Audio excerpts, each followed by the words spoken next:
Hello and welcome to the Shoreline Shift sewing pattern video sew along tutorial. I'm just going to walk you through the steps to create this simple, fun, easy to wear, very flowy dress or top depending on which view you choose.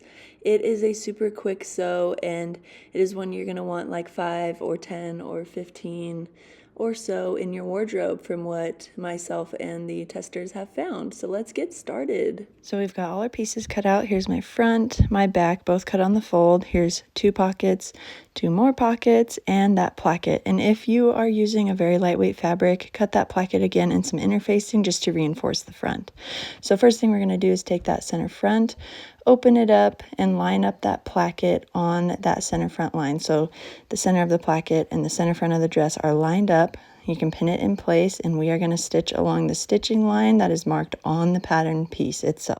Once we have that sewn up, we are going to take some scissors and cut straight down the middle all the way to the stitching line, not through the stitching line, just right up to the stitching line. And then I like to kind of angle out just to help turn that placket to the inside a little bit easier. Just make sure you don't cut your stitching line. And then I'm going to press. So how I like to do this is I press the long sides of the placket in, and then the bottom, just tap it up a little bit. It gets tricky at the bottom, and then when I flip it to the wrong side, I'll fold the placket piece all the way to the wrong side so that you cannot see any bit of the placket from the right side of the dress.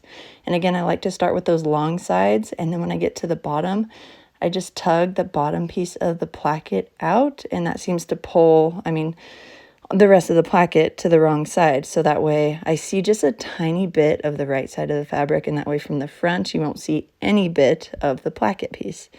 Then we're just going to tuck those raw edges under, get it nice and neat, and then edge stitch around that folded area. Now for the dress view, I'm certainly adding pockets. So I place the pockets right sides together with the dress, sew down that straight edge, and then serge it or zigzag stitch it, whichever you prefer.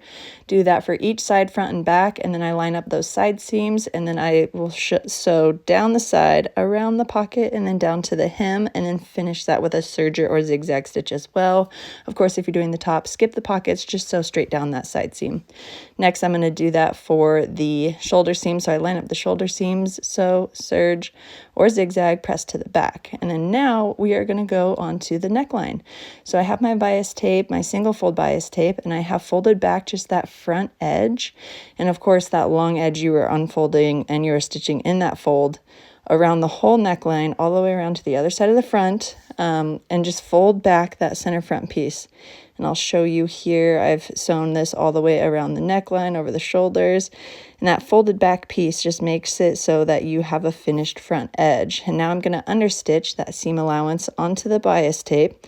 So you don't see that stitch from the right side, it is only shown on the bias tape. Now I'm going to make sure that front edge is still folded back, tuck my single fold bias tape under along that fold, that, single fold bias tape, that fold line is kind of already there for you.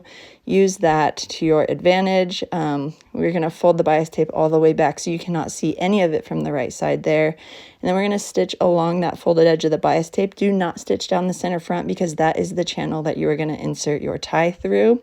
And here's what it looks like. All nice and sewn down. And then now I'm going to do the same thing for the armholes. Fold back that beginning part of your bias tape, so all the way around, and then overlap just a little bit. So then when you fold your bias tape under, you have a clean finished bias tape edge.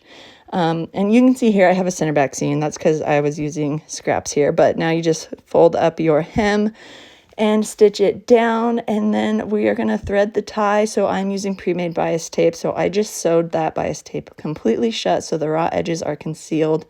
And then I get a safety pin and thread this all the way around the neckline. For starters, just get your tie threaded all the way through, and then you can try on and adjust the gathers as you like. If you find that the top shoulder area is lifting, that means you have too many gathers at that part of the neckline. So distribute your gathers down the front or down the back. If you find that it's poofing out in the front, distribute more gathers to the back. If you find it's poofing out in the back, distribute more gathers to the front. If you have any gaping, it's because you have too many gathers in that area. Gaping in the armhole, So just distribute those gathers away, and that will go away as well. And here's what it looks like. And I think I ended up distributing these gathers a little further down my neckline.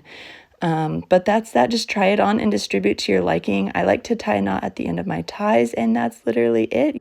Congratulations on your new favorite flowy dress or top, whichever view you decided to make. I just love this design so much. It's so easy and fun to wear. I hope you love it too. If you had any questions sewing this garment, please reach out to me via email, Instagram, or Etsy. I don't really monitor my YouTube comments. And lastly, if you plan to share, I would love to see. Please tag me and use the hashtag so I can share it too.